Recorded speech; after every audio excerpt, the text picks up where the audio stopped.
Hello viewers, কি অবাক হলেন? মনে মনে বলছেন নাকি এ আবার কেমন ছবি? হ্যাঁ, এই ছবিটি দেখার পর মনের মাঝে হয়তো নানান প্রশ্ন জাগতে পারে। তবে ছবিটির সত্যতা জানার পর আপনার বিবেক একটু হলেও নাড়া দিবে। ছবিটি ইউরোপের চিত্রশিল্পী মুরলির চিত্রায়ন করা। ইউরোপের এক দেশে এক সময় এই লোকটির না খেয়ে মরার শাস্তি দেয়া হলো। লোকটিকে কারাগারে বন্দী করে রাখা হলো। তার শাস্তির ধরন এমন ছিল, যতদিন না ওনার মৃত্যু হয় ততদিন ওনাকে না খেয়ে থাকতে হবে। এমত অবস্থায় ওই লোকটির একমাত্র কন্যা বাবাকে দেখার জন্য সরকারের কাছে অনুরোধ জানায়। এরপর প্রতিদিন একবার করে দেখার অনুমতি পেল মেয়েটি।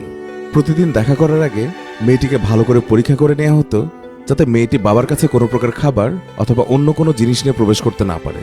কিন্তু প্রতিদিন বাবার এই অবস্থা দেখে মেয়েটি আর সহ্য করতে পারছিল না। তাই সে নিজের বাবাকে বাঁচানোর জন্য নিরুপায় হয়ে নিজের বুকের দুধ খাওয়াতে লাগলো। ভিডিওটি দেখতে এখানে ক্লিক করুন। এদিকে সপ্তাহ মাস ঘনিয়ে এলো, তবুও লোকটির মৃত্যু হচ্ছে না। এতে করে সকল প্রহরীদের মনে সন্দেহ হলো লোকটি কি করে এখনো জীবিত।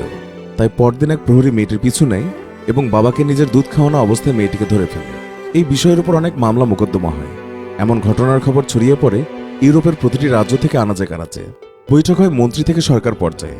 অবশেষে সরকার আইনের চক্ষু বন্ধ করে বিবেকের চক্ষু খুলে এই বিষয়ের উপর বিচার করে রায় দেন। এতে পিতা এবং কন্যা দুজনকেই মুক্তি দেওয়া হয়। নারী যেই রূপেই হোক না কেন, মা নয় স্ত্রী অথবা বোন, এরা প্রতিটি রূপেই ভালোবাসার এক অনন্য প্রতীক।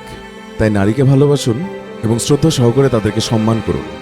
আর নারীদের কাছে আমার অনুরোধ, আপনারাও এই সৌন্দর্যকে অক্ষুণ্ণ রাখুন। এতে রয়েছে আপনাদের জন্য মহাকল্যাণ। আর বন্ধুরা, আপনারাও কোনো জিনিস সম্বন্ধে ভালো মতো না জেনে কেউ কোনো নেগেটিভ মন্তব্য করবেন না।